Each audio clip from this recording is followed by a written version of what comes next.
El día de hoy vamos a hablar de la única provincia constitucional del Perú, que es a la vez nuestro primer puerto, el Callao. De hecho, el Callao fue una razón fundamental para que Lima se eligiera como capital de nuestro país, porque es un puerto de gran importancia geopolítica que está ubicado en una bahía tranquila, lo que facilita el tránsito de embarcaciones y mercancías, por supuesto. Hablar de la historia del Callao, aunque de forma reducida, nos tomaría muchísimo más que un programa. Por eso hemos decidido hacer dos. En el primero vamos a hablar de la historia del Callao antiguo, pasando por el maremoto de 1746, que lo dejó prácticamente destruido, hasta llegar al año 1857, cuando el Callao fue declarado provincia constitucional. Como ven, detrás de mí está el puerto del Callao y desde aquí comenzamos. Yo soy Norma Martínez y esto sucedió en el Perú.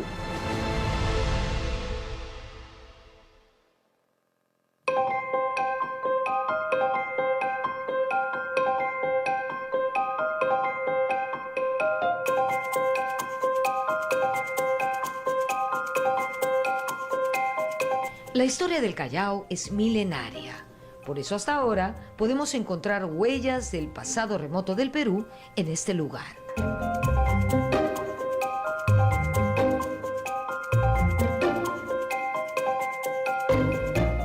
En el Callao encontramos vestigios de los primeros pobladores que habitaron la costa de nuestro país. Seguramente muchos de ustedes se acuerdan en el colegio, a ver si les suena, del hombre de guitarrero, de Piquimachay. Bueno, esto estaba en la sierra, ¿no es cierto? En Ancash y Ayacucho. También nos suena la Uricocha, que quedaba en Huánuco, y por supuesto Toquepala en Tacna, con estas fabulosas pinturas rupestres. Pero seguramente lo que más nos suena es Chivateros. ¿Y dónde queda Chivateros? En el Callao, por supuesto. Allí están los vestigios de los primeros pobladores de nuestra costa. En Chivateros no se encontraron restos humanos, tampoco restos de viviendas, pero sí hay huellas de artefactos que estaban en camino a convertirse en armas, como puntas de lanza. Por ejemplo, se cree que con estos aparatos los pobladores de entonces cazaban animales. Estamos hablando de más de 8.000 años atrás. Estos restos fueron encontrados en la desembocadura del río Chillón, en el actual distrito de Ventanilla, que dicho sea de paso, fue fundado en el año 1969.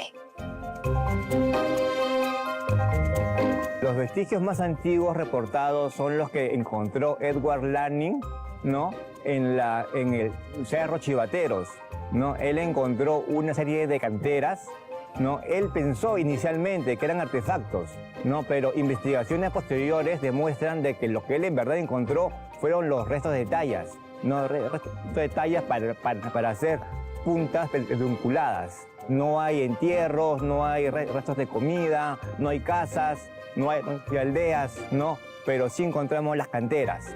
La antigüedad aproximada de estos restos es de 6.000 años antes de Cristo. Otro sitio arqueológico importante en Ventanilla es el llamado Cerro Culebras, ubicado en el Valle del Chillón, con una antigüedad de aproximadamente 300 años después de Cristo. Actualmente lo que podemos ver solamente es la cima, la cabeza de los muros que se dibuja ahí, pero debajo de la arena sabemos que deben haber por lo menos unos muros de 4 o 5 metros de altura y un sitio de escala monumental. Hay investigaciones que se hicieron y justamente de ahí proviene su nombre, porque esa investigación logró descubrir el muro que justamente está paralelo al río, y ese muro tiene un mural de unos dibujos de serpientes o culebras, y de ahí proviene su nombre, ¿no?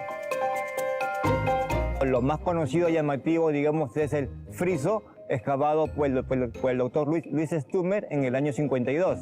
Está tapado, ¿no? Ese friso ha sido calcado alguna vez, ¿no?, por el doctor Engel. Él lo destapó y lo calcó en el año 73 y después lo vuelto a tapar. Entonces, en este momento, imaginamos que algo queda del friso, pero ya no con los colores que tenía originalmente, ¿no? En esta zona también está el sitio arqueológico Pampa de los Perros, que destaca por su antigüedad. Se encuentra detrás de lo que vemos, del asentamiento humano que vemos aquí, que es el asentamiento humano Mariano Ignacio Prado. Así es. En lo que antes fuera una sola zona de presencia, donde ha habido presencia arqueológica, ahora está dividido en dos por el asentamiento humano Mariano Ignacio Prado. Lo importante del sitio arqueológico Pampa de los Perros es que es casi contemporáneo a Caral y comparten similares estilos y técnicas arquitectónicas. Este sitio ya tiene arquitectura monumental, ¿no? Una pirámide, tiene plazas, una plaza circular hundida con escaleras, ¿no? Que fue excavada en el año 2007. Pero previamente había sido intervenida por el doctor Holberg en el año 90. Hemos encontrado una plaza circular de más o menos 18 metros de diámetro, ¿no? Con dos escaleras. Estas escaleras son bien anchas, ¿no? Y también tienen una forma semicircular. Dirigiéndonos hacia la margen izquierda del río Chillón en el distrito del Callao, llegamos hasta el complejo arqueológico Palacio Inca de Oquendo. Este sitio es uno de los más importantes que tenemos en el Callao por su monumentalidad. Es un sitio monumental característico de la época inca y perteneció también al complejo Oquendo. El complejo Oquendo pues ocupó y abarcó toda esta zona. Hay sitios tan importantes como este, tenemos el cementerio de Oquendo, tenemos Caminos de Oquendo, que perteneció también a Capac Ñan, y tenemos tantas huaquitas en esta zona, como Cruz Verde, que está dentro de lo que sería la Universidad Villarreal, y muchas otras que han desaparecido por el avance urbano. Y este sitio pues sí tiene, ¿no?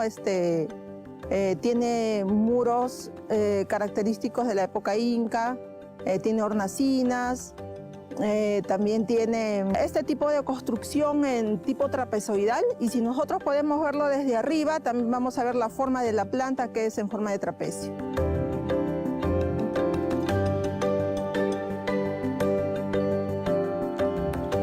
Este Palacio Oquendo era un centro administrativo que tiene una típica forma que no solamente aparece acá en el Callao, sino también en el Valle del Rímac, ¿no? Es la forma trapezoidal.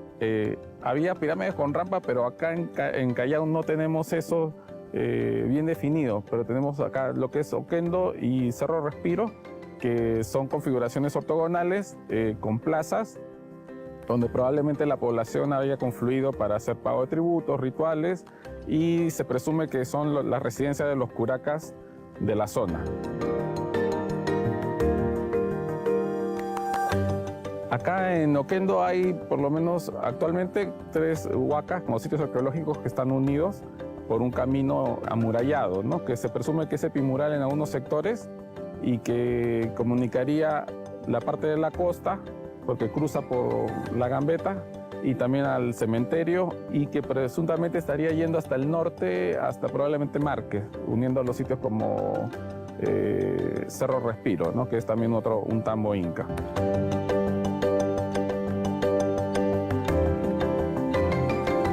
Para terminar con la sección de arqueología chalaca, no podemos dejar de mencionar a la isla San Lorenzo. Ahí la vemos, hermosa, imponente. Es un importante santuario geográfico, ecológico y biológico, pero también es un importante centro arqueológico. Su nombre antiguo, ese que es el nombre de una antigua cultura precolombina, le conocían como la isla China, ¿no? Que era una diosa precolombina. La isla San Lorenzo fue excavada por el doctor Ule, ¿no? En el año 1903. ¿No? Recuperó entierros, se recuperó cerámica, objetos de metal, ¿no?, de madera y un textil enorme. El único reporte de esas excavaciones fue publicado en el Comercio en el año 1905. Después, el arqueólogo Hull Walker ha excavado igual también en la isla, en otros lugares y también en el cementerio que excavó Ule, encontrando cosas parecidas, sí. Y también de otras épocas, ¿no?, colonial, republicana.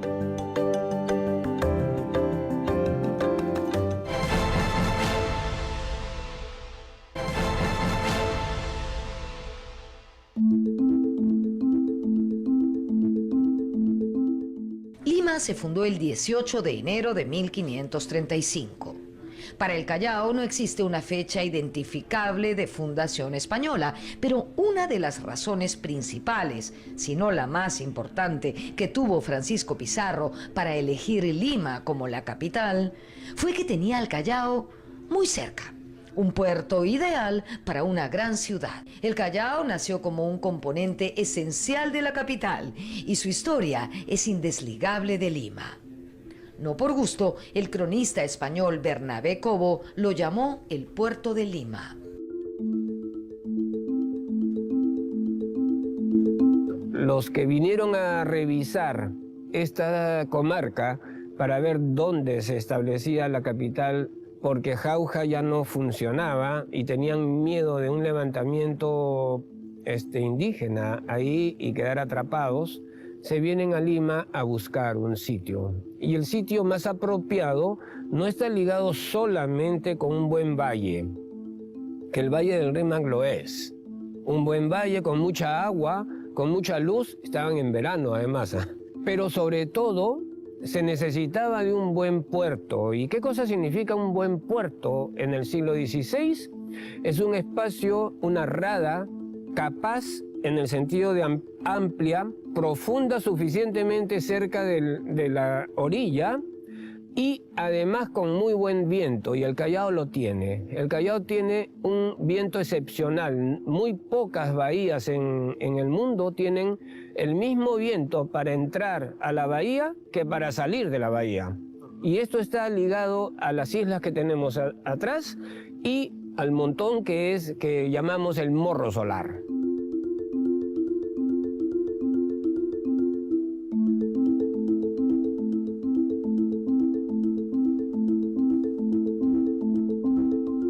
Si tuviese que resumir, ¿no?, el Callao así en una sola palabra, o en dos quizás, sería el mar y la rada. La rada es la parte de la bahía donde las embarcaciones pueden fondear o anclar tranquilamente sin problemas de viento, olas y demás. Digamos, en ese sentido, la bahía de Miraflores, que es la que estamos viendo acá, que es la Mar Brava, no tiene rada natural, ¿no? Por eso el puerto se hizo en la Mar Mansa, que es, digamos, la parte de la bahía del Callao. La rada del Callao ha sido descrita por varios viajeros, Fraser y demás, desde la época colonial como uno de los mejores de todos los océanos.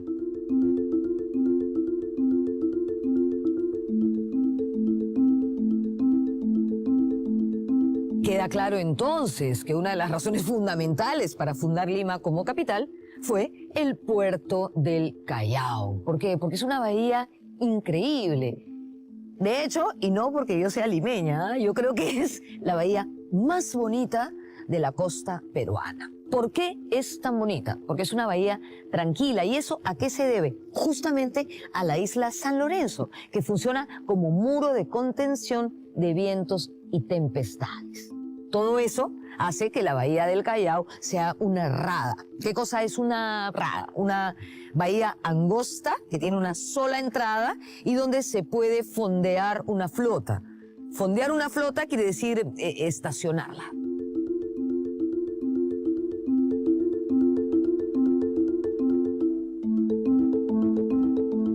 Cuando los conquistadores, los perros españoles llegan acá, ven la rada del Callao y dicen, este es el sitio.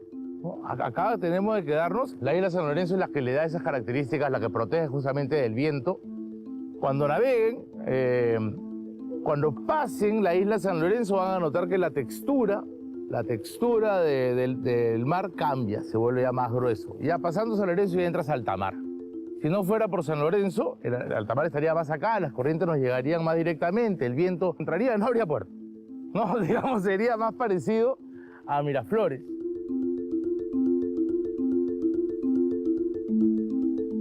Sobre el origen del sustantivo Callao se tejen varias hipótesis. La que nos parece la más convincente es que se trata de una voz europea que significa piedra pequeña, canto rodado. Tiene muchísimo asidero la idea de que Callao es una palabra mediterránea, Callao es una palabra marítima europeo occidental, ¿no? Entonces es Callao. Y inclusive en Burdeos hay un lugar llamado Callao también, ¿no? Una puerta del Callao. Ahora, ¿qué cosa me convenció de que esa es la versión correcta? Es que en la documentación sí he encontrado un sitio donde se dice Callao. Y entonces, ¿qué cosa es Callao? Callao es precisamente el lugar de Lascas. Es un lugar de piedra. ¿Ya? ¿Por qué? Porque hay una versión ya años después de la creación del Callao español, que dice, el Callao se está acabando, y era preocupante. ¿Por qué? Porque el Callao, es decir, la piedra, se usa para el lastre de las embarcaciones, es decir, una embarcación que no tiene suficiente peso, tiene que ser rellenada de piedra para mantener el peso y balance de la embarcación, si no se la lleva el viento.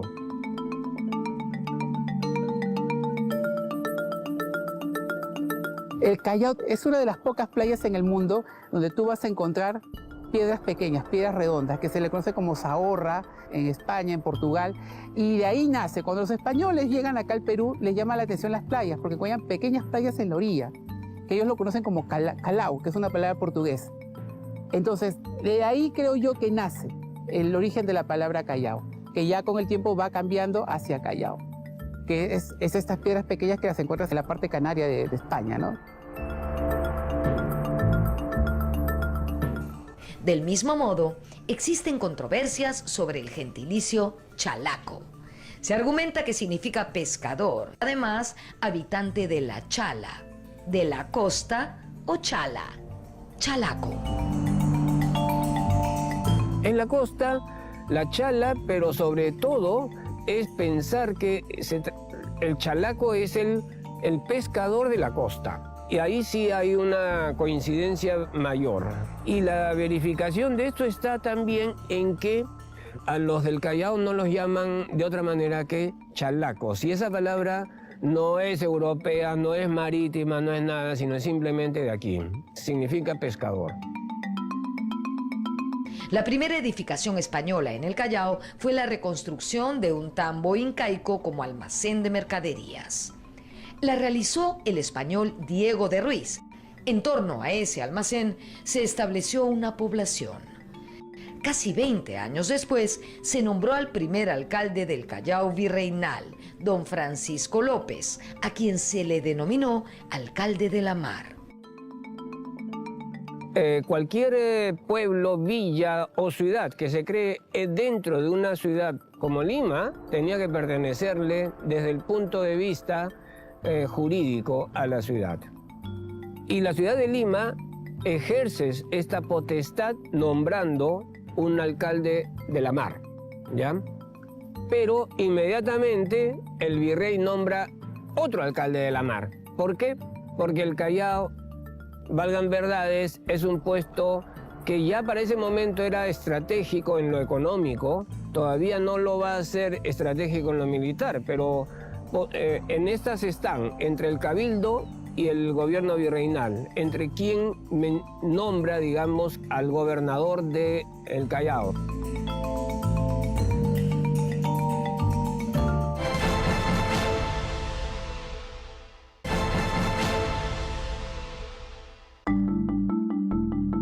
Poco después de la conquista e invasión, se establecieron en Lima las primeras órdenes religiosas. Y desde mediados del siglo XVI aparecieron en el Callao los primeros conventos. Todas las órdenes religiosas, empezando por los dominicos, los franciscanos, los mercedarios, los agustinos y los jesuitas, se ubican en el Callao con grandes conventos e iglesias, no solamente pequeñas, son grandes. Y esto está muy relacionado con la importancia que va adquiriendo en cuanto a la población del Callao y la riqueza que va a tener también el puerto, ¿no? En 1650 se instaló en el Callao la Cofradía de la Virgen del Carmen. La Virgen del Carmen era la patrona del mar. Desde mediados del siglo XVI, los vecinos chalacos intentaron conseguir la autonomía administrativa. Hubo una rebelión de los carreteros, que yo le llamo, en 1570, donde los arrieros entre Lima y Callao quieren integrar, digamos, la nómina de los posibles alcaldes. Y el Cabildo de Lima le dice, no, ustedes son trabajadores manuales, no pueden ser alcaldes. Pero en 1590 al 92 también se ejerce una presión, ahora con presentación de una solicitud formal, etcétera, y que llega el caso a la audiencia de Lima, pero la rechazan. ¿Por qué? Porque Lima es más fuerte en ese momento y no le permite. Como el Callao nunca fue fundado, no se ciñó a la traza formal que los españoles implantaron en Lima y en todas las ciudades que ellos fundaron. Es decir, la plaza central y alrededor de ella, calles asemejando un damero, un tablero de damas o ajedrez. La configuración del Callao se parecía más bien a la de algunos puertos europeos, conformados por una sola calle extendida a lo largo de la ribera marítima o fluvial. El gobierno virreinal no quería que haya población civil en el Callao, pero como sabemos, pues donde hay chamba, donde ahí estaba el puerto, la gente se empezó a aglomerar ahí, poco a poco. Por eso el Callao no tiene damero. Comerciantes españoles y criollos, artesanos, mestizos y esclavos fueron conformando la población chalaca. Además, peones de chacras y pescadores habitaban en los pueblos Pitipiti el Viejo y Pitipiti el Nuevo.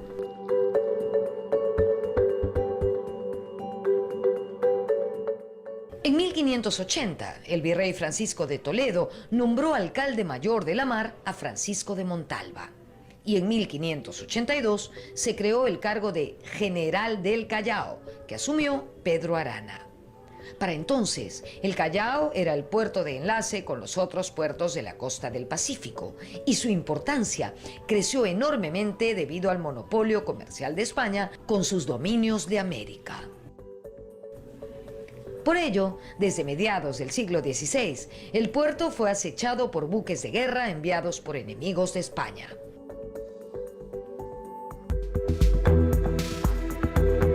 En 1579 ha aparecido en estas aguas el primero de los corsarios.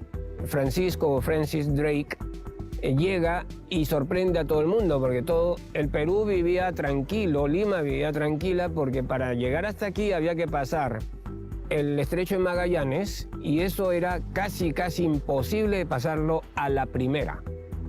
¿Ya? Normalmente encallaban. De 3 que intentaron pasar al principio, 1 nada más pasaba. ¿Ya? Y entonces vivía tranquilo, y una mañana de febrero de 1579 se aparecen las campanas de Lima dando aviso de que hay enemigos. Llegan al Callao y se encuentran con Drake, que en realidad, al ver a tanta gente tratando de defender el puerto, se marcha y se contenta con una captura que hizo en alta mar de un barco. Más de 200.000 ducados, era una millonada.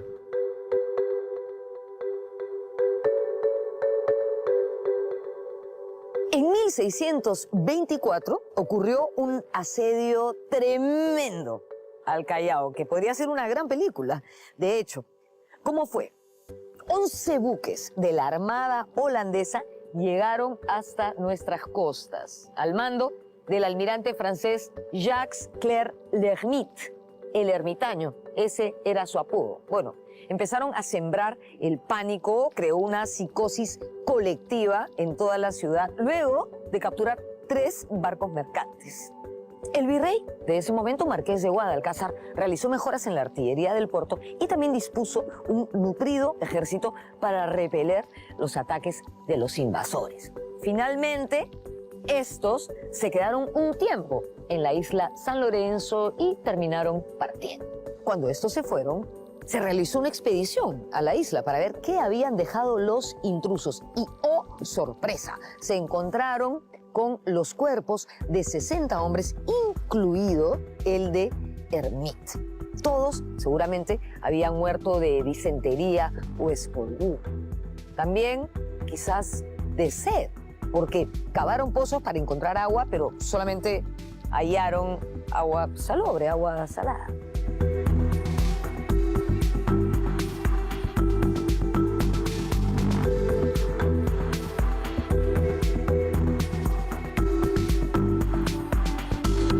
Debido a todas las amenazas extranjeras, las autoridades españolas decidieron amurallar el puerto. A esta muralla también se le conoció como presidio. Su construcción se debe principalmente a la labor del virrey Mancera, que la levantó entre los años 1640 y 1647. ¿Cómo se financió la construcción de la muralla? Bueno, pues a partir de 2 impuestos a la población de Lima y el Callao, uno a la carne y el otro al azúcar. Le llaman citadela o presidio, que el presidio no es una cárcel, sino es una ciudad amurallada. El mismo gobierno virreinal, colonial, se interesa por el Callao para controlarlo. ¿Por qué? Porque no puede permitir que una zona estratégica militar para defensa del virreinato, en particular de la capital del virreinato, esté en manos de un alcalde nombrado por el cabildo, sea del Callao o sea de Lima. Al igual que Lima, el Callao también fue una ciudad amurallada. Teníamos más de una docena de iglesias, estaba la casa del virrey, aduanas, casas. Era como Lima. Casi 50 años después de haberse terminado de construir la muralla del Callao, en 1693, por decisión del virrey conde de la Monclova, se inició la construcción de un muelle perpendicular a la costa y con 2 escalinatas hacia el mar. Era una obra destinada a las labores de carga y descarga de mercaderías y también a darle mayor realce al desembarco de las autoridades. El muelle fue inaugurado en 1696, pero como todo el Callao, quedó destruido con el maremoto de 1746.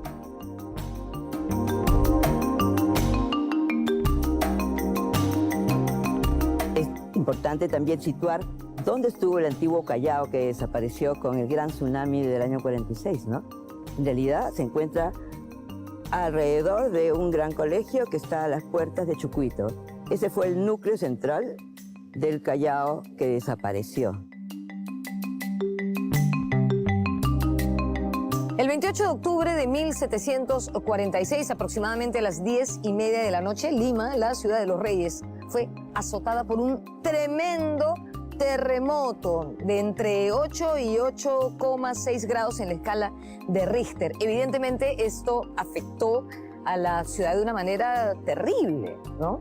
Lo peor es que más o menos media hora después del terremoto hubo un maremoto que se llevó al Callao casi por completo. Se dice que el agua llegó hasta las últimas cuadras de la avenida Sáenz Peña, que es esta que vemos aquí detrás de mí, para que se hagan una idea, ¿ya? En ese entonces vivían en el Callao 6.000 personas. ¿Saben cuántas sobrevivieron al maremoto? Solamente 200, es decir, menos del 5%.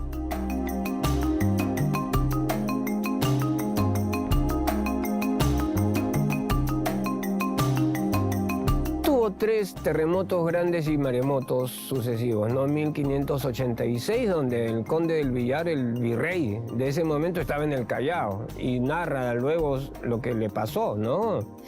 Él se salvó corriendo 400 metros más o menos, 300, 400 metros.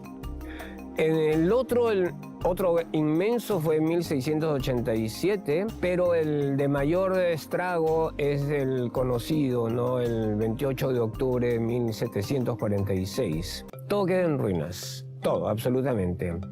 La ola debió ser entre 8 y 10 metros y llegó a un punto que se llama el barrio de Constanzo.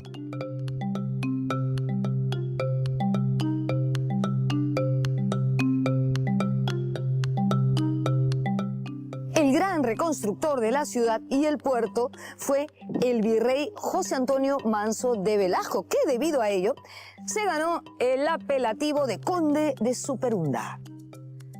Conde de Superunda, ¿por qué sería Conde de Superunda? Porque superó la onda, la ola. ¿Ah? ¿Superonda? ¿Superunda?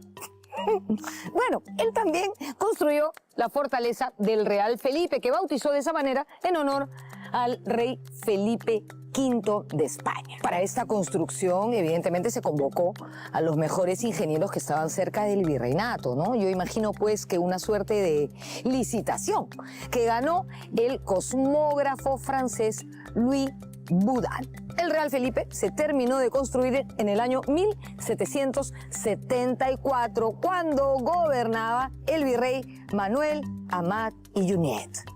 ¿Les suena ese nombre? Sí, pues claro, Amat y Junyent, el que era amante de la perricholi. La historia del Callao se divide entonces claramente en dos etapas. La primera es el Callao antiguo hasta el maremoto y la segunda es la del Callao moderno, pues no, que es el que prácticamente conocemos nosotros. Después del maremoto se le prohibió a la población civil instalarse en el Callao antiguo. O sea, solo se permitieron levantar construcciones que fuesen temporales. De hecho, Bellavista, por ejemplo, se generó en esa época. ¿Y por qué? Porque estaba bastante retirada del mar. Bellavista se crea ahí, en ese sitio que quedó seco. Las aguas no llegaron a Bellavista y Bellavista está a 34 metros sobre el nivel del mar. Sí hay que pensar que la población del Callao en un evento similar a estos tiene que correr a Bellavista, porque de otra manera no se va a salvar. Aunque se dispuso que la población no se asiente en la zona del Callao antiguo, necios como somos los peruanos, nos volvimos a instalar ahí, haciendo caso omiso de la ordenanza. Volvieron a abrirse tiendas, depósitos y todo lo que era temporal se volvió definitivo. El Callao resurgía, renacía de la misma forma en la que se estableció antes, es decir, de manera espontánea y de acuerdo a sus necesidades.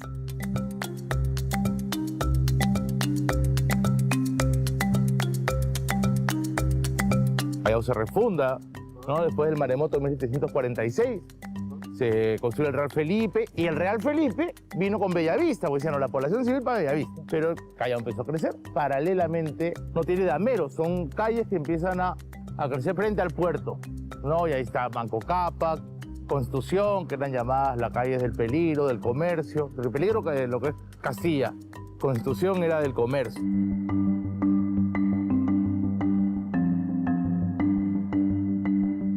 A partir del año 47 se establece el Real Felipe, se va construyendo el Real Felipe, ¿no? Y por años, hasta la década del 20 más o menos, el Callao fue un centro básicamente militar y de descarga. Y toda la parafernalia comercial pasa a Bellavista. Recién es en la década del 20, cuando 2021, cuando empieza a tomar ya por primera vez las características de una nueva ciudad. Cuando los gobiernos republicanos empiezan a ceder lotes en favor de comerciantes que necesitaban establecer depósitos, ¿no? Zonas de descarga, porque antes lo que habían eran privilegios reales para algunos comerciantes importantes, pero todo se llevaba hacia Bellavista, ¿no? Que fue el núcleo almacenero de la época post-sismo.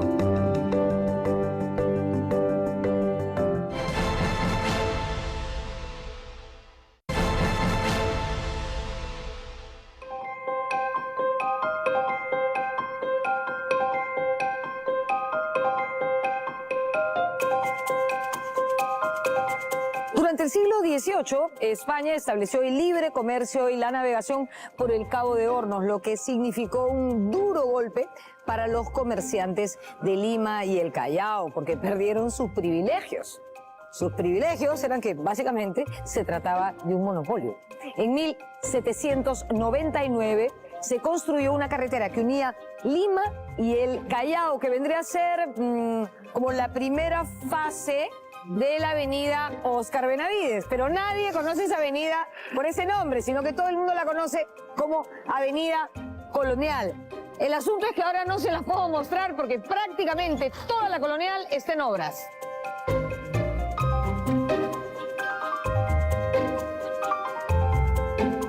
La avenida Benavides se crea estando de gobernante el virrey O'Higgins, el padre del prócer de la independencia chilena. Él había construido, como gobernador de Chile, había construido el camino a Valparaíso desde Santiago, y aquí se propone hacer algo que nunca se había realizado, ¿no? Un camino real en el sentido de verdadero y real en el sentido de realengo, ¿no? Un camino real entre Lima y el Callao. Existe un croquis de este camino publicado en el informe, en realidad el discurso que Hipólito Unanue realiza para la inauguración, y es maravilloso. Las primeras décadas del siglo XIX se libraron las guerras de independencia hispanoamericana y el Perú fue el lugar donde esas guerras culminaron. Si bien San Martín y su ejército desembarcaron en Pisco para inaugurar la fase de nuestro proceso emancipador, el Callao y el Real Felipe ya habían sufrido asedio años antes. La primera incursión hasta por este lugar es de las fuerzas que mandan desde Buenos Aires, de 1814, pero la más importante, como bien dices, es la que trae Cochrane, antes de la llegada de la expedición libertadora comandada por San Martín. Anula el Callao, tiene algunas presas importantes y regresa a Chile esta flota con la convicción de que es la única vía para poder entrar al Perú con éxito. Efectivamente, el Callao va a tener un nuevo asedio, ahora ya con la llegada de la flota libertadora, y se va, en 1819 se va a capturar la fragata Esmeralda, que fue el golpe más duro que hasta ese momento había recibido en el Perú el régimen virreinal, después, digamos, de la rebelión del Cusco de los hermanos Angulo y Mateo Pumacahua, ¿no? Es decir, se deja a España aquí en el Callao desguarnecida, básicamente.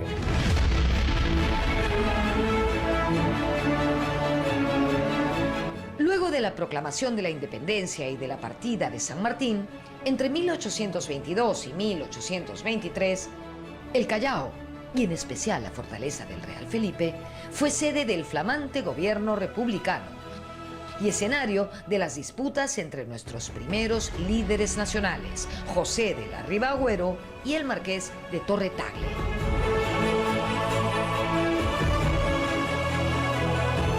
A inicios de 1823, el gobierno peruano, encabezado por Torre Tagle, se esconde en el Callao y los españoles no pueden hacer nada. Entonces la fortaleza del Real Felipe va a tener muchísima importancia porque quien dominaba el Callao podía dominar Lima. Eso está bastante claro.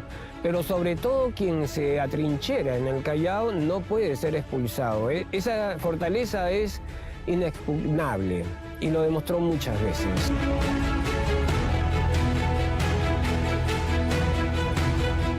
En enero de 1826 se produjo la rendición del último bastión realista en el Perú. El brigadier español José Ramón Rodil fue el líder de una resistencia que permaneció en el Real Felipe por casi 2 años y que había dejado devastado al Callao y Bellavista.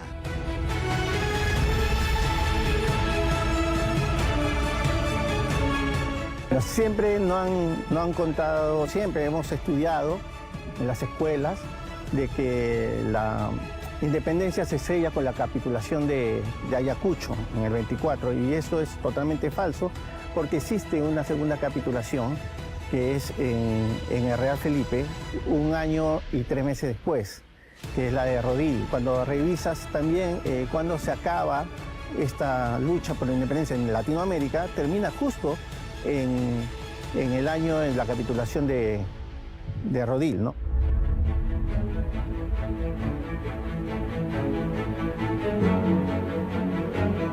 En abril de 1826, el Callao fue declarado el único puerto mayor de la República, lo que fue ratificado años después. Durante los años de luchas entre caudillos, defendió al gobierno de Luis José de Orbegoso contra el intento golpista de Pedro Bermúdez. En mérito a ello, en 1834, la Convención Nacional declaró al Callao como la fiel y generosa ciudad del Callao, asilo de las leyes y de la libertad. Poco después, en 1836, en el contexto de la Confederación Perú-Boliviana, se produjo la creación de la provincia litoral del Callao, tras lo cual se separó políticamente del departamento de Lima. Acto seguido, Andrés de Santa Cruz declaró a todos los puertos peruanos como puertos libres al comercio extranjero.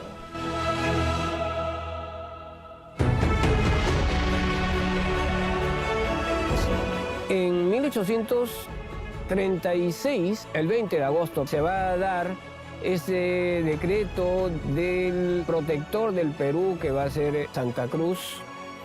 ¿Por qué? Porque lo que se necesitaba era potenciar el Callao, cosa que no estaba sucediendo. ¿Por qué? Porque Valparaíso le estaba ganando bastante fácilmente la guerra entre puertos en el Pacífico. Valparaíso sí se había abierto, el Callao no tenía ni siquiera un muelle moderno para ese momento. Entonces la idea de Santa Cruz, de la Confederación, es contrarrestar la importancia que tiene Valparaíso, y lo va a hacer. Precisamente gracias a esto, el Callao va a tener mayores inversiones en infraestructura portuaria y también, por supuesto, en todo lo referente al comercio en sí mismo, ¿no? A principios de 1839 se disolvió la Confederación. Sin embargo, poco después se ratificó la condición del Callao como provincia litoral, adquiriendo así por primera vez autonomía político-administrativa. Estábamos a puertas de la prosperidad que produjo la exportación del guano, lo cual trajo consigo la modernización del puerto. En 1840 arribaron al Callao los primeros barcos a vapor de la compañía inglesa Pacific Steam Navigation Company. En 1851 se inauguró el ferrocarril Lima-Callao. En 1854 se colocaron faroles a querosene en la calle del Comercio, más tarde Jirón Constitución. Y entre 1855 y 1857 se estableció la línea de telégrafo, también entre Lima y el Callao. Además, durante los gobiernos de Ramón Castilla, el Perú se convirtió en una potencia naval.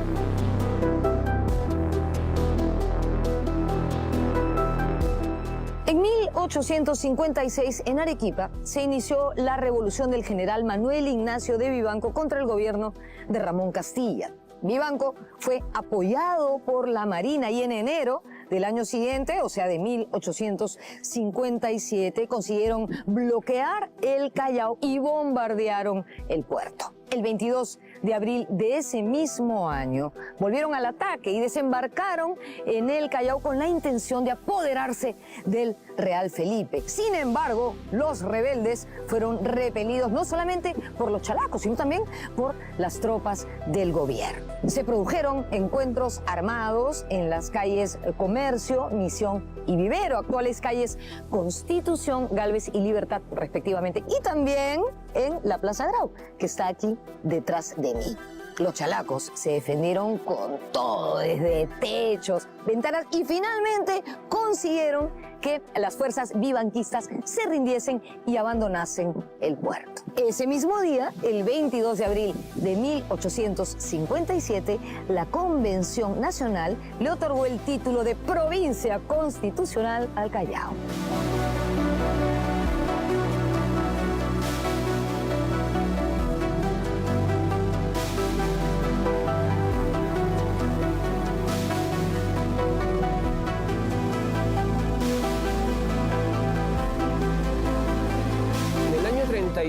Al Callao lo denominan provincia litoral, es decir, independiente de Lima.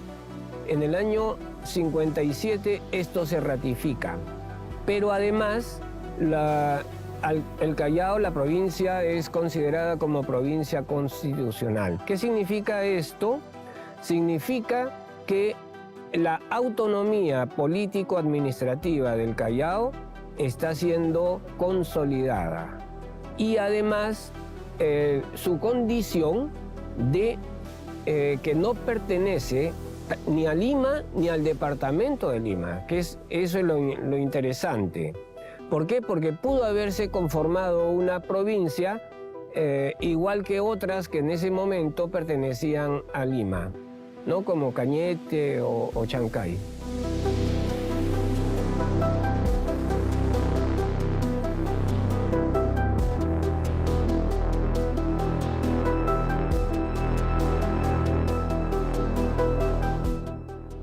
Decir que la historia del Callao se divide en dos y en verdad hasta en tres partes. La primera es el Callao antiguo hasta el maremoto de 1746, que acabó con todo. Luego, con la construcción de la fortaleza del Real Felipe, también de alguna manera se inicia otra historia. Y finalmente con la historia del Callao moderno, que existe a partir de la fecha en que se declaró provincia constitucional, es decir, en 1857. Pero de ese Callao hablaremos en nuestro siguiente programa. Nos vemos en la próxima. El día de hoy les presentamos la segunda parte de nuestra historia del Callao. En el programa anterior les comentamos que la historia del Callao se divide más o menos en tres partes. La primera es el Callao antiguo, que va desde los primeros pobladores que se establecieron en esta zona hasta el maremoto de 1746, que acabó con todo lo que había. Luego existe una etapa intermedia entre el maremoto y el año 1857, cuando se declara al Callao como provincia constitucional. De esa historia vamos a hablar el día de hoy, de alguna manera de la historia contemporánea del Callao. Hay un montón de temas de los cuales vamos a hablar, desde el deporte, el Atlético Chalaco, el combate del 2 de mayo, la guerra con Chile, los migrantes, la música en el Callao, la salsa, en fin, hay un montón de cosas que ver en el programa el día de hoy. Así que comenzamos de una vez. Soy Norma Martínez y esto sucedió en el Perú.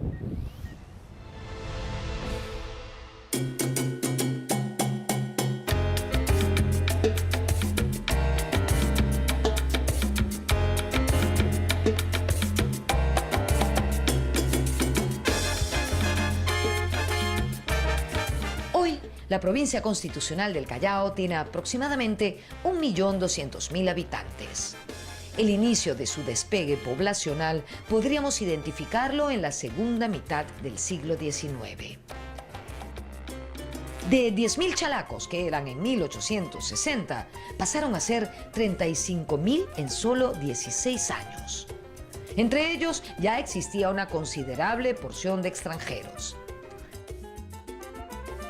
En 1863, el alemán Federico Windels fundó la cervecería Pilsen, que poco después se amplió con la inversión de un francés.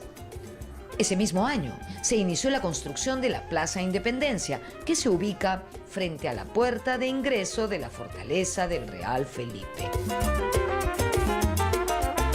Nos encontramos en la avenida San Espeña, conocida como el Camino Real. Trata de la época virreinal. Y es importante tener en cuenta que esta avenida fue diseñada por Luis Godán, que fue la que diseñó la fortaleza de Real Felipe. Esta avenida empezaba aquí en el Callao, en la Plaza Independencia, y terminaba en la muralla, que tiene su ingreso por la Puerta del Callao, ¿no? La muralla de Lima. Ahora, esta avenida, que es una de las más importantes avenidas comerciales que tiene el Callao, también funcionó por aquí el tranvía, y actualmente está considerada como la avenida principal del Callao. Actualmente tiene el nombre de Avenida Colonial y en la Avenida Guaracharaca cambia de nombre, que se llama Avenida San Espeña. En mayo de 1866 se produjo el glorioso combate del 2 de mayo, donde todo el país se unió para expulsar a la escuadra española que pretendía la reconquista. Peruanos, limeños, chalacos de toda edad, condición, profesión, acudieron al llamado de la patria para consolidar nuestra independencia. Las defensas del Callao se desplegaron a lo largo de toda la ribera. Se establecieron fuertes y baterías como el de Santa Rosa, de Chucuito y la Torre de la Merced. También la batería Chalaca al lado de las vías del ferrocarril levantada por la propia población del puerto. Allí se instaló el Cañón del Pueblo. En este combate perdió la vida nuestro ministro de Guerra y Marina, José Gálvez Egusquiza. 2 años después de este enfrentamiento se fundó el Colegio Nacional 2 de Mayo.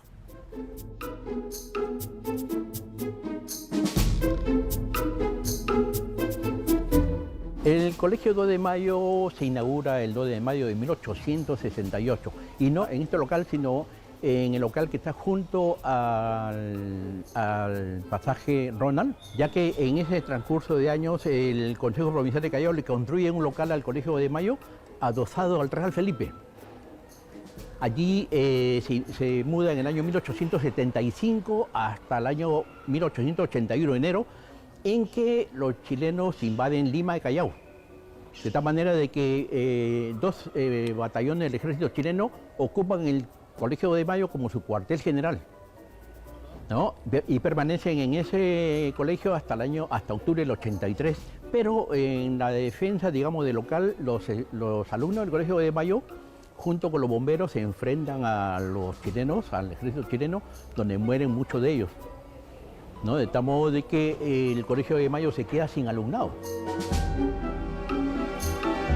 En 1936, el colegio se reabrió y en 1950, durante el gobierno del general Manuel Odría, se inauguró en su actual local. En este colegio encontramos un busto del héroe José Gálvez, que data del año 1869, pero que pasó por varios sitios antes de llegar hasta aquí, entre ellos la Plaza 2 de Mayo, hoy Plaza Gálvez.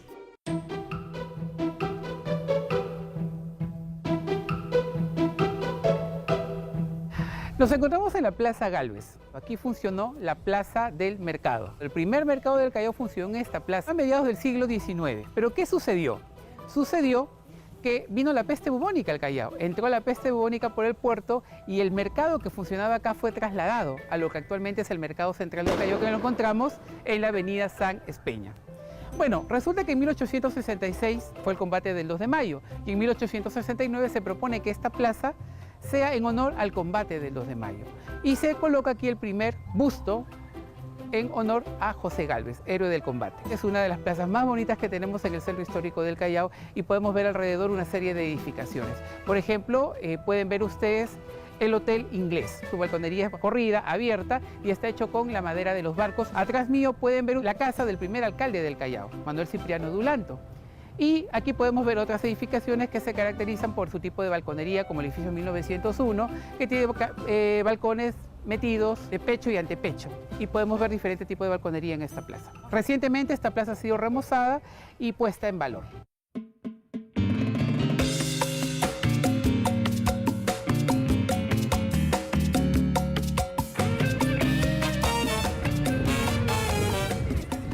Entre 1869 y 1877 se construyó el muelle y dársena del Callao. Era la culminación de un largo proceso de modernización de la infraestructura portuaria que incluía un muelle de guerra. El anterior había quedado en muy mal estado luego del terremoto de 1868. Se llamó muelle y dársena porque incluía los dos elementos. El muelle ya se estaba construyendo y la dársena o dique creaba una bahía tranquila al abrigo del movimiento del mar, con una sola entrada, además, lo que facilitaba las operaciones de carga y descarga. El nuevo muelle y dársena modernizó las operaciones portuarias y trajo ventajas comerciales notables. Se podían atracar los buques, se construyeron también depósitos, grúas para movilizar la carga y un acceso directo a la red ferroviaria.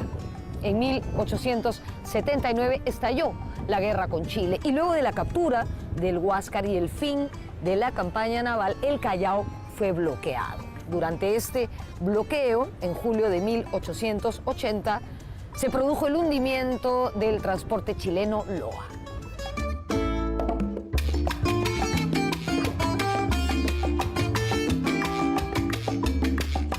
Entonces, muy poco nos cuentan esa historia de Loa, que fue hundido cuando el Perú estaba tomado. Es el acontecimiento más importante tal vez de esa época.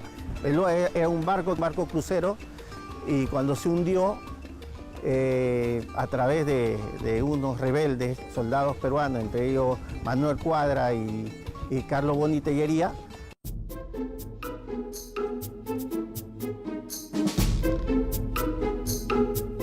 Durante la defensa de Lima, en enero de 1881, en el contexto de la guerra con Chile, encontramos dos unidades formadas por vecinos del Callao: la Guardia Marina, al mando del capitán Juan Fanning, y la Guardia Chalaca, un grupo formado por civiles al mando del coronel Carlos Arrieta.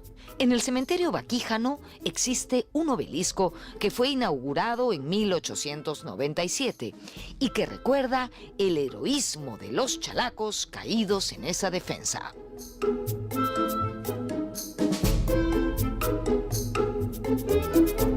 Poco después del fin de las hostilidades, en noviembre de 1883, apareció el primer número del diario El Callao.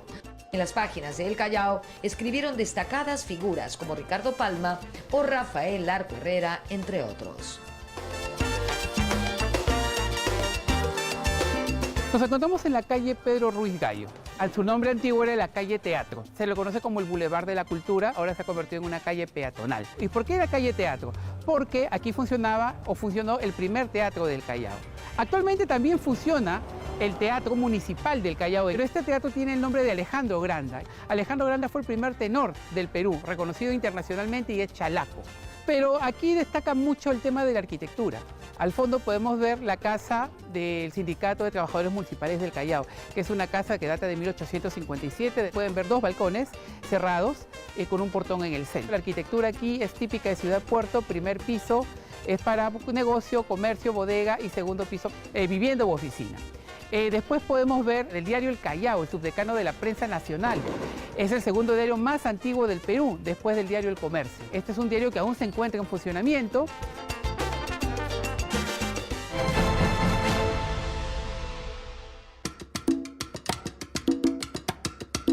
En 1890 llegaron al Callao los restos de nuestros héroes de la guerra, entre ellos Miguel Grau Seminario. En ese puerto de piedra, donde está un faro, desembarcaron en 1890 los restos de Miguel Grau y la plana mayor del Huáscar, recuperados de sus entierros en Chile. Hay muchas narraciones sobre ese gran evento que llevó los restos de estos hombres desde el Callao, luego por el ferrocarril hasta Lima, ¿no? Entrando por el Jirón de la Unión desde la cuadra 10. Y ese otro lugar también, que en el año 91 los comerciantes y los vecinos del Callao se propusieron hacer una plaza en honor a Grau. Y de ahí nació la plaza llamada primero Constitución, luego la Plaza de la Victoria, por mayo del 66, la Plaza Grau.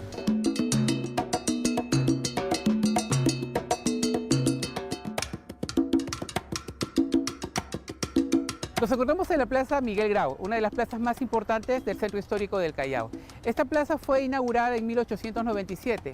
Es en honor a Miguel Grau. Esta plaza fue inaugurada por Faustino Piaggio, alcalde de aquella época, y cuando era presidente, Nicolás de Pierola. El escultor es Paolo Bartolini, es un escultor italiano. El monumento es básicamente una columna conmemorativa de estilo romano. En el primer cuerpo podemos ver unas placas de bronce donde encontramos escenas del combate de Iquique, del combate de Angamos, que es donde participó Miguel Grau. En la parte superior encontramos las esculturas, los bustos, los rostros de la plana mayor del Huáscar. La escultura remata con el monumento de Miguel Grau, mirando hacia el sur, que es donde ocurrieron los hechos importantes, ¿no?, del combate de Angamos.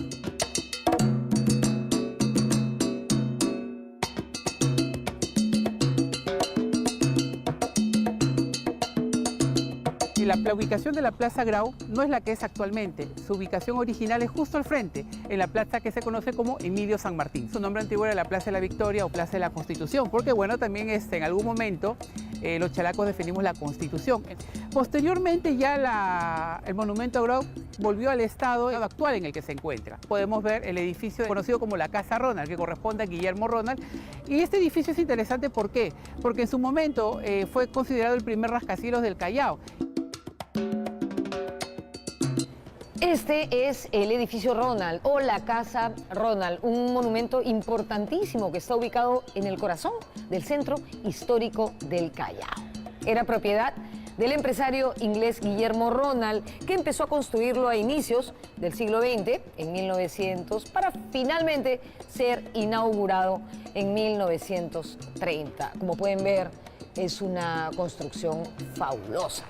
Detrás de mí podemos ver un largo pasillo que también incluye una suerte de obra de arte contemporáneo, porque ahora el lugar está habitado por muchas galerías. Este pasillo, este pasaje, une los jirones Constitución e Independencia. Podemos ver el edificio, la Dirección General de Capitanía y Guardacostas, que era el edificio conocido como el edificio Grace, que fue una firma comercial muy importante. Podemos ver seguidamente una casa en toda la esquina que tiene un balcón, que es el restaurante Rovira, y es el restaurante más antiguo que tiene el Callao. Seguidamente del restaurante Rovira tenemos el Museo Naval, que era la antigua casa de correos y telégrafos. A fines del siglo XIX y comienzos del siglo XX, después de la guerra con Chile, en el Callao existían muchísimos comercios, mucho movimiento. Habían depósitos de petróleo, de carbón, de madera. Estaba la Peruvian Telephone, la Central and South American Telegraph.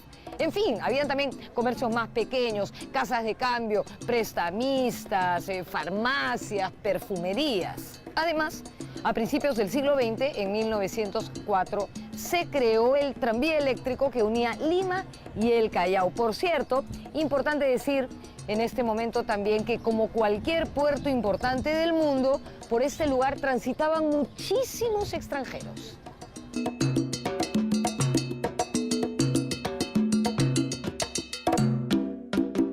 El Callao es una ciudad puerto, ha recibido una serie de migrantes. Aquí han vivido migrantes de diferentes países, alemanes, italianos, japoneses, chinos. Sobre todo la colonia italiana es muy importante en la parte de Chucuito.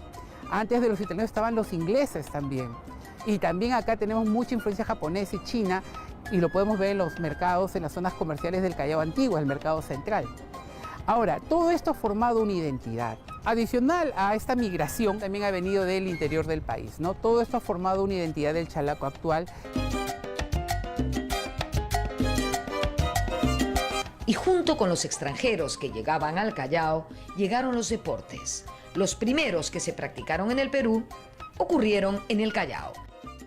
La primera carrera de caballos se realizó en la zona de Bellavista, o Cancha de la Mar Brava, en 1864. Y en 1877 se inauguró el primer hipódromo con tribunas, en un terreno de la Hacienda La Legua. Se bautizó con el nombre de Henry Meigs, porque el empresario norteamericano cedió ese terreno. Los extranjeros llegaban ¿a dónde? Al puerto, ¿no? Acá estaban, además, la mayoría de embajadas, ¿no? Estaba en el Callao. El telégrafo se mandaba desde el Callao. Y estaban la mayoría de extranjeros acá. En 1905, de hecho, había 11% de extranjeros en el Callao. De extranjeros, no de descendientes, de extranjeros. Entonces empiezan a formar muchos clubes. El Canottieri, de remo, ¿no? Es uno que era de influencia directamente italiana. Y los deportes náuticos se empiezan a desarrollar en el Callao, se hacían en el muelle de Dársena. Y se remaba, por ejemplo, del muelle de Dársena hacia el río Rímac, ¿no? Y el palo de la Unión, lo que se llamaba cariñosamente en el Callao, el palo de la Unión, que es el mástil que ahora está en la escuela naval, ¿no? De la corbeta Unión, que fue la última embarcación peruana en rendirse en la Guerra del Pacífico. Se jugaba waterpolo en el muelle de Dársena y se nadaba ahí también. Y ahí pues la gente iba a ver los partidos de waterpolo, se iba a ver el remo. El remo tuvo mucha difusión en el Callao. El remo, de hecho, los presidentes venían a las regatas Julias. Mucho béisbol se jugó en el Callao por la influencia Nikkei japonesa. No, había mucho. Y se jugó, había liga. Había dos ligas de béisbol hasta los años 50. Y se jugaba en lo que es ahora el Telmo Carbajo. Donde está el Telmo Carbajo, ahí estaba la Pampa del Mar Bravo, hacia los barracones, ¿no? Y ahí se practicaron una serie de deportes. Bueno, primero el hockey. El 9 de julio de 1902, un grupo de jóvenes pertenecientes al Instituto Chalaco fundó el Club Atlético Chalaco.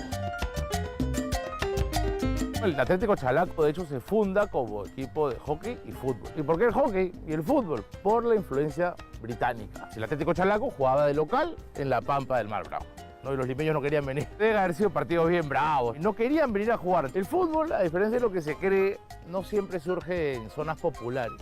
Los colegios, los chicos, tuvieron mucho que ver. El Boys se fueron por el Maristas, el Atlético Chalaco por el Instituto Chalaco. Los jóvenes forman el club. En los años 20 llega un combinado argentino al Perú a hacer una gira y llega acá a Perú y ya había equipos deportivos en el Perú, pero no había un seleccionado en general. Y deciden hacer un equipo para que pueda jugar con este combinado argentino, pero no había camisetas. Entonces, cuando ven la camiseta de Argentina, inmediatamente piensan en los colores de la camiseta del Atlético Chalaco, que es rojo y blanco en línea. Y es así que piden el préstamo y utilizan la camiseta del Atlético Chalaco.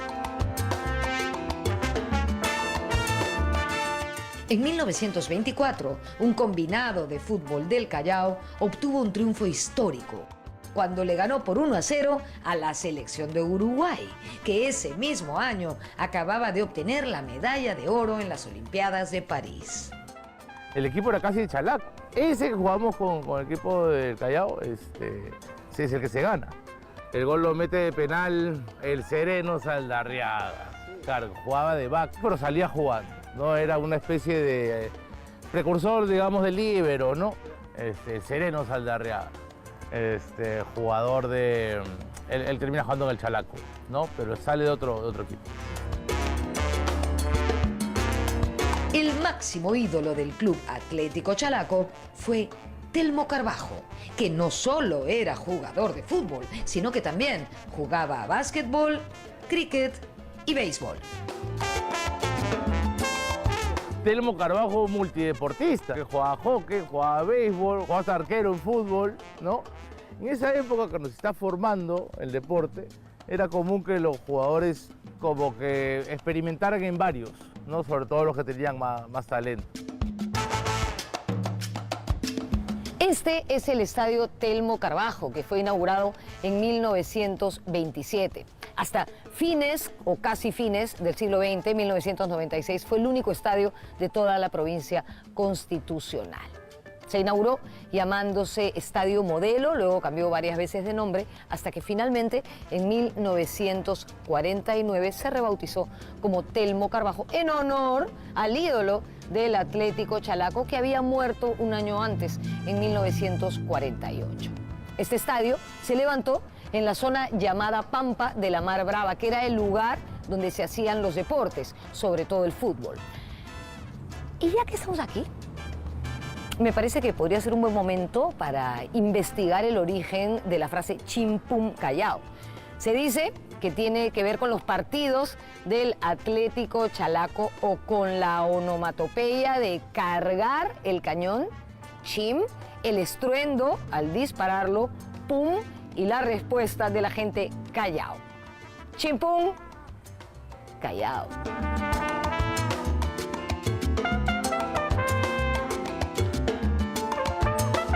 Hay mucho romanticismo sobre el tema de Chimpún Callao. Se habla del Chimpún, de las bombardas o del combate de 2 de mayo, cuando hay un detalle que hay un compositor de una canción que se llama Chimpún Callao, que es Dorilo Alcedo. Dorilo Alcedo lo escribe en 1904 y lo graba C.R. Víctor en Nueva York por la Orquesta Internacional, en el cual sacan un disco de carbón, que en un lado está un tango y en el otro está Chimpún Callao. En el año 36, el alcalde de Balega le da en una ceremonia pública una medalla y una diploma por haber sido el creador de la frase Chimpún Callao.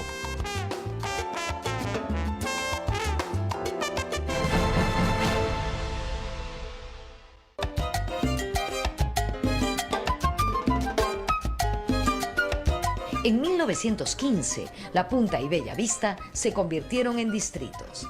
Sucedió durante el gobierno de José Pardo, quien tenía una casa en La Punta. La Punta es un proyecto que se hace desde Lima. Se necesitaba una playa tranquila, como esta, como Cantolao. Entonces, eso en parte un proyecto hecho desde Lima. De hecho, en el lugar donde estamos, en el Malecón Pardo, se llama así por el presidente. Él vivía acá. Vivía o en el Malecón Pardo o frente a la municipalidad en un solar.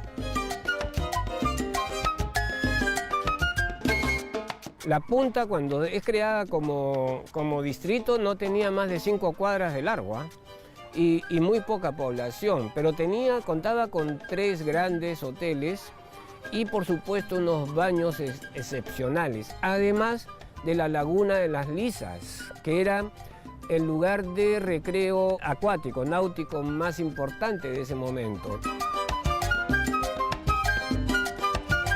Este es un proyecto hecho desde Lima. De hecho, Leguía luego se apropia de este proyecto de la República Aristocrática y hace de La Punta su lugar de festín, pues, ¿no? Traía, digamos, a la clase media, a la clase alta y también las clases populares. Leguía, pues, quería replicar un poco estos felices años 20 norteamericanos y en La Punta se empezaron a hacer los grandes carnavales, ¿no? Fue la época de esplendor, que realmente duró poco, ¿no? A partir de los años 30, 40, La Punta ya se empieza a convertir en el barrio de clase media que es hoy, ¿no? La época de esplendor fue breve, fue gloriosa, es linda, pero fue corta como el gobierno. Duró lo que duró Leguía.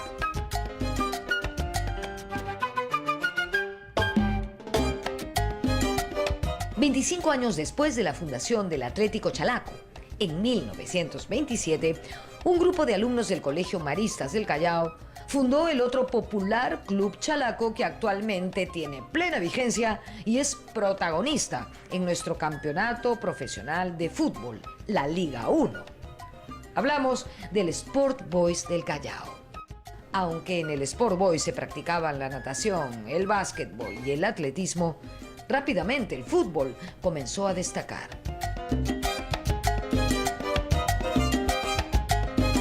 Y podemos ver también atrás mío, podemos ver el local del Boys. El Boys fue fundado el 28 de julio de 1927, con su típico color rosado. Es una edificación que ha sido recuperada porque la fachada es moderna, pero en el interior la arquitectura es de estilo republicano.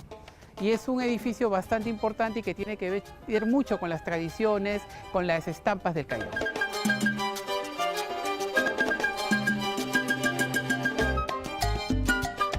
El Boys se fundó con el nombre de Sport Boys Association. Ese nombre derivaba de un club de natación que ya existía, el Old Boys. La gran estrella de natación del Old Boys era uno de los grandes deportistas peruanos de la historia, Daniel Carpio, el popular Carpallo. Él provenía del Cusco, pero vivió durante mucho tiempo en el Callao.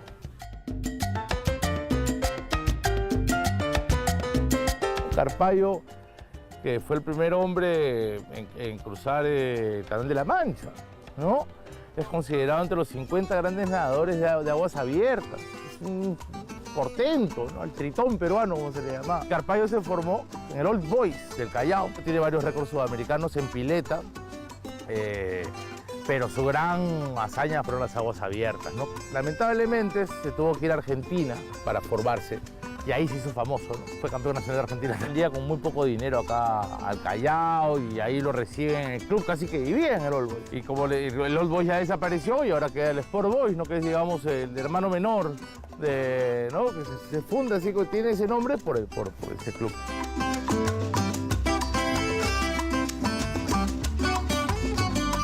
Uno de los grandes delanteros en la historia del fútbol peruano fue Chalaco. Jugó en el Boys, en la U, brilló en el River Plate de Argentina y fue parte de nuestra selección olímpica del 36 junto con Lolo Fernández y Manguera Villanueva. Su nombre, Jorge Luis Alcalde, más conocido como Campolo Alcalde. A Lolo todo el mundo lo conoce. A Campolo no lo tenemos ni siquiera en las pintas del Callao. Ponen autos, ponen a Cuquín, ponen a Walter Daga, ¿no? Y Campolo ahí tiene un estadio, ¿no? Que está en el límite del Callao con San Miguel, pero de la Perla con San Miguel, pero nadie sabe quién es. Ha sido el máximo jugador del Callao. De hecho, el Gran Boys, cuando pensamos en el Gran Boys de los Olímpicos, el bicampeonó, los récords, Campolo era la figura. Y por eso lo llevan a Argentina. Él jugó en la máquina de River, ¿no? Y ahí vuelve. Juega en la U, sale campeón con Lolo. Fue campeón con Perú, haciendo dupla con Lolo Fernández en el año 39 de la primera Copa América, que era el sudamericano. No vinieron a Argentina y a Brasil, pero ganamos todos nuestros partidos y le ganamos a Uruguay. 2-1 o 2-0, no recuerdo bien, con 2 goles de Campolo. En esa Copa América, o sudamericano, Lolo sale goleador con 7, Campolo sale con 6. Los dos fueron nominados al Balón de Oro de la FIFA. En 1913, los jornaleros del Muelle y Dársena del Callao se declararon en huelga rechazando las largas jornadas de trabajo. Esta fue una de las primeras acciones en la lucha para conseguir las 8 horas de trabajo.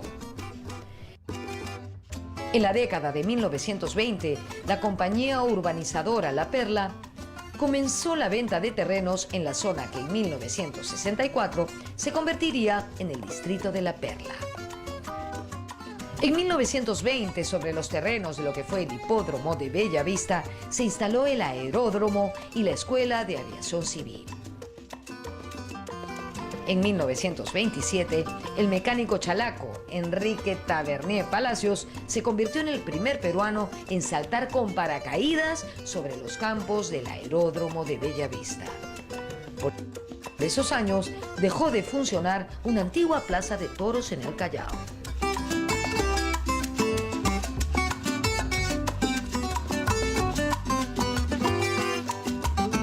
Era una plaza muy grande y lo interesante es que yo hace pocos años llegué a encontrar un afiche, el cual es del año 1913, y lo que me llamó la atención de que había 3 mujeres que eran toreras y aparecen con su foto.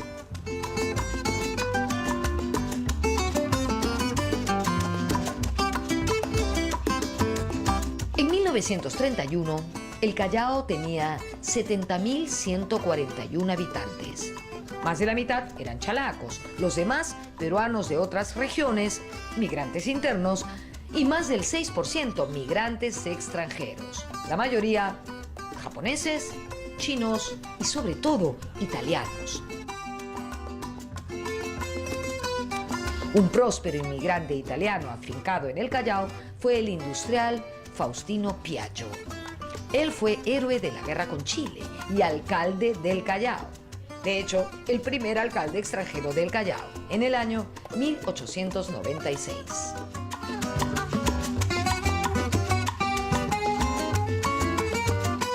Mi antepasado, Faustino Piaggio, vino de Génova a Perú y a raíz de una guerra que hubo allá, un conflicto bélico, ellos pierden sus astilleros y entonces Faustino viene acá a los 18 años. En 1862, él era un industrial, él es el creador de la industria petrolera peruana, estuvo en la guerra con Chile, fue inclusive condecorado por el gobierno con la medalla de Benemérita a la Patria. Hizo mucho por el Callao, es el primer extranjero en la historia que fue alcalde del Callao. Tuvo mucho que ver con instalar los desagües del distrito, la electricidad. Yo creo que por eso es que lo nombraron alcalde, ¿no? Era muy querido.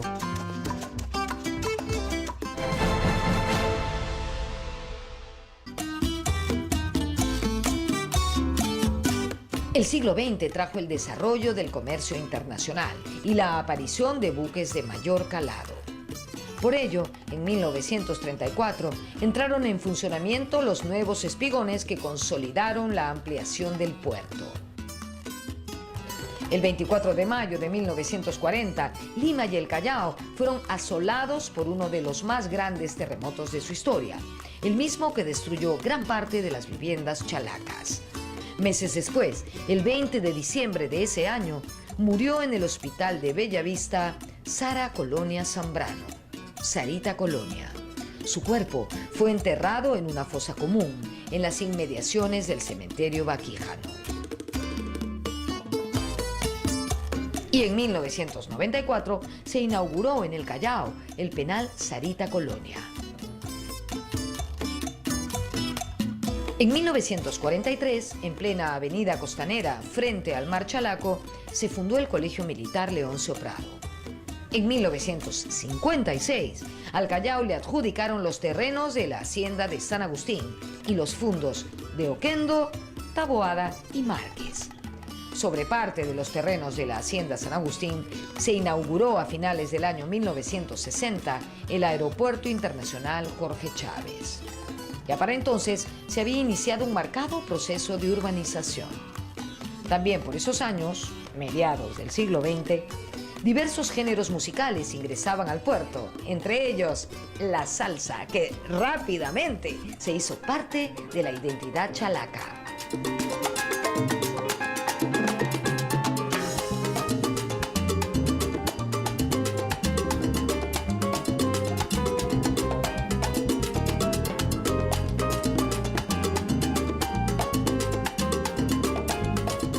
Desde los años 50, el género de la salsa ingresa a la provincia del Callao a través de los barcos que llegaban, y eran los vaporinos los que traían estos discos, llámese en formato LP o formato 45. E inclusive y le vendían los discos a los coleccionistas de salsa de esos tiempos. E inclusive los vaporinos que llegaban realizaban concursos en horarios nocturnos en los llamados bares del Callao, que quedaban en la jurisdicción y alrededor del terminal. En principio la salsa se empieza a difundir a través de locales como El Sabroso de Lucho Rospigliosi. Lucho Rospigliosi es conocido como el patriarca de la salsa. Una de las primeras personas que tenía los discos a través tanto de los vaporinos como sus familiares. Los fanáticos de la salsa tenían la oportunidad de poder escucharlos en su local. Es una persona que ha influenciado mucho en el tema de la salsa.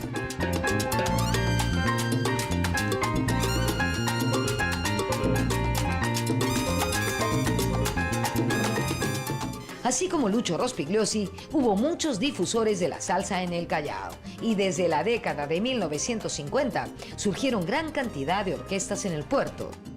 Orquestas que no han dejado de aparecer hasta el día de hoy.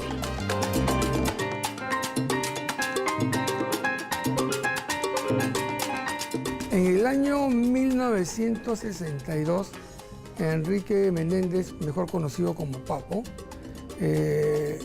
organiza y crea la orquesta Papo y su combo sabroso. Paso seguido, Toto África forma el conjunto Toto y sus patrullas. Todos usaban afro, en ese tiempo usaban el Africa Look, y se vestían al estilo neoyorquino.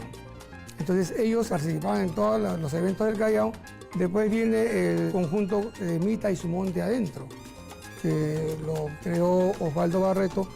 Osvaldo Barreto es uno de los mejores tresistas de aquí del Perú, e inclusive Mita fue contratado por Oscar de León, integró la orquesta de Oscar de León. Después ya viene orquestas como el Jiparey Latino, de Francisco Cucho González. Cuando ellos se separan, ahí es donde se crea la orquesta La Progresiva, con Changó, con Tito Urquiza, con Ramón Sabroso Pichirre, con Quique, con los hermanos Cruz.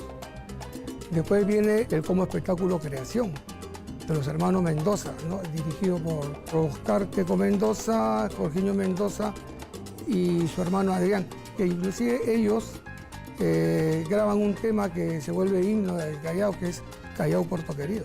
Ya en ese proceso ya viene orquesta como Nueva Generación, de Franco Proeto, Compañía Almenara, viene la orquesta Raíces, Osvaldo y su combo, orquesta La Cadencia. También tenemos la orquesta de Pitín Sánchez, ¿no? Y Sabor Latino. Y no hablemos de lo que es la salsa, que está Antonio Cartagena, Willy Rivera, Laura Más, ahora Popo, Brunella Torpoco, Amy Gutiérrez, y todo Gualtiño Andrade. Pero el Callao no es solo salsa. En el puerto se cultivaron todos los géneros musicales. Aquí nacieron y se desarrollaron grandes exponentes de nuestra música criolla. Para citar solo a dos, Eduardo Márquez Talledo, el compositor de Nube Gris, tiene un tema llamado Callao. Y Manuel Chato Raigada compuso ese himno del Callao llamado Nostalgia Chalaca. Tenemos en lo que es la música criolla a uno de los más grandes, que es don Oscar Avilés, pasando por grandes compositores como Manuel Chato Regada, Eduardo Márquez Talledo, y al gran cantante nacional de los embajadores criollos, Rómulo Varía.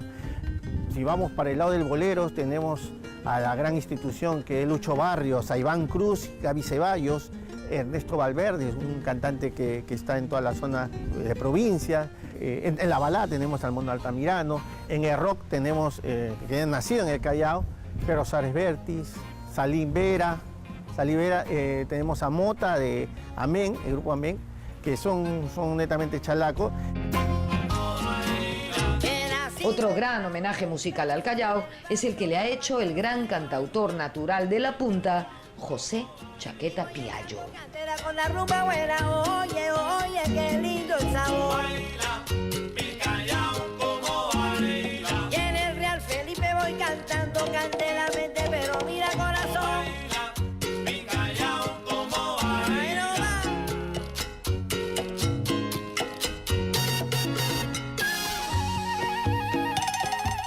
Hice una canción que se llama Guajira pa' mi barrio, que la hice con mucho cariño para el Callao y la Punta, que son un poco mis pasos por la zona chalaca, ¿no? Es una canción en la que yo camino desde acá de la Punta y empiezo a recorrer Chucuito, Bellavista, Santa Marina, todos los distritos, los barrios del Callao, y regreso al mar, ¿no? Como final de canción.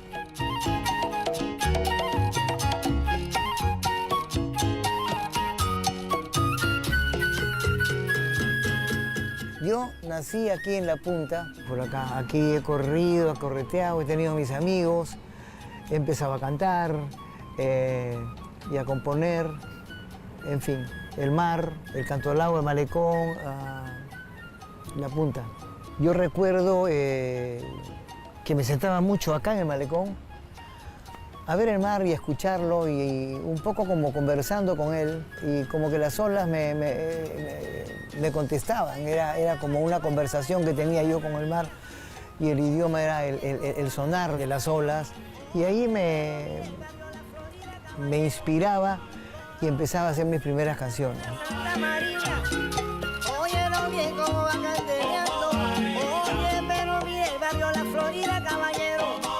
Corongo City, Barruquia. Y era una linda época, porque es la época de los años 70, 73 por ahí, donde toda la punta se une con esta historia del rock, con esta historia de la psicodelia, con los Beatles, Stones.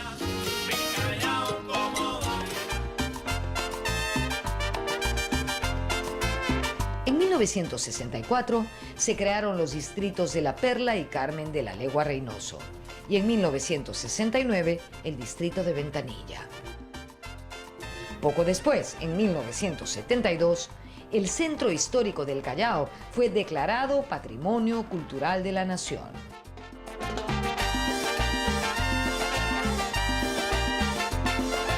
La Plaza Matriz está considerada como la Catedral del Callao y es una de las más importantes porque durante el año ocurren diferentes festividades, pero una de las más importantes quizás es en octubre, donde recibe la visita de dos de las imágenes más importantes que tiene el Callao, que es el Señor del Mar y nuestra Virgen del Carmen de la Legua. Ahora, la iglesia es de estilo neoclásico y alrededor de ella se encuentran importantes edificaciones también de estilo republicano. Aquí podemos ya empezar a ver el tipo de arquitectura que tiene el centro histórico.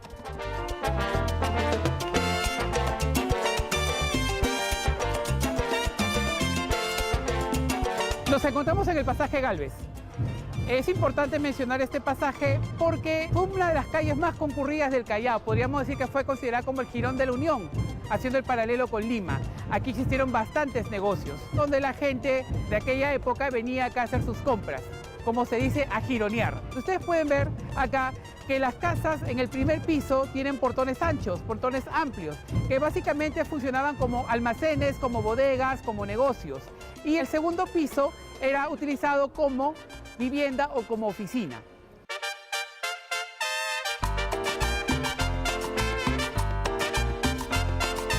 Estamos en Chucuito, que fue declarado Patrimonio Cultural de la Nación en 1990, 18 años después que el Centro Histórico del Callao, pero ambos lugares son fundamentales. Chucuito era el corazón del Callao antiguo y también fue devastado, evidentemente, con el maremoto de 1746. Antes se conocía esta zona como Piti Piti y era el lugar que habitaban los pescadores chalacos. Durante el siglo XIX, mucha inmigración se asentó aquí, en Chucuito, sobre todo italiana, cuya influencia pues, se hizo sentir en diversos aspectos de nuestra cultura, entre ellos la arquitectura.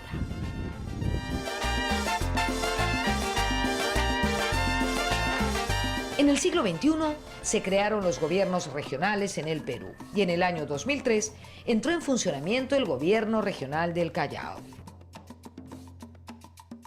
En el año 2014 se creó el distrito más joven de la provincia constitucional, Mi Perú.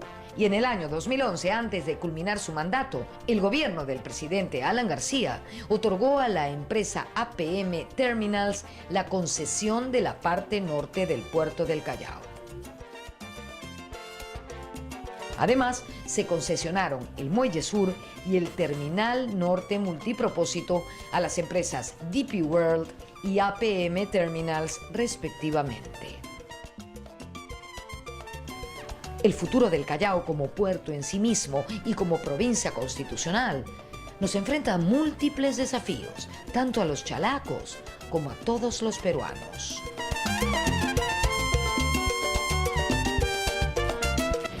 Al final de este segundo programa sobre la historia del Callao. Espero que hayan disfrutado de conocer todo lo que el Callao contiene. De hecho, si no conocen, pueden venir a darse una vuelta por aquí. Miren qué lindo está este pasaje en el centro histórico. Hay como un montón de monumentos, está el mar, te puedes dar un paseo en bote y hay gastronomía excelente y para todos los bolsillos. Yo sé que ahora todos estamos bien ajustaditos, así que si no alcanza para el ceviche, por lo menos, quizá, pueda alcanzar para una raspadilla, ¿no? Nos vemos en la próxima.